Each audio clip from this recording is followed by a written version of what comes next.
இது நீ சுயமா முடிவெடுக்க வேண்டிய நேரம். எனக்கு தெரிஞ்சு உனக்கு முன்னாடி இப்ப 2 பாதை இருக்கு.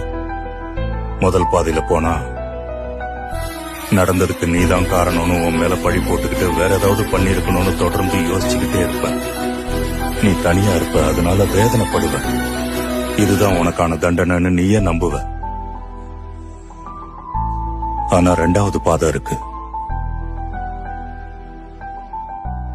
அதுல நடந்ததை ஏத்துக்கிறதுக்கு உனக்கு வழி கிடைக்கும். அவ முடிவை ஏத்துக்கிறதுக்கான வழி கிடைக்கும். அது உனக்கு பிடிக்கணும்னோ இல்ல புரியணும்னோ அவசியம் இல்லை. அத பத்தி யோசிக்க கூட வேண்டாம். அதை அப்படியே ஏத்துக்குவேன். உன்னால முடிஞ்ச அளவுக்கு ஒரு நல்ல வாழ்க்கையை வாழ்ந்து காட்டணும்.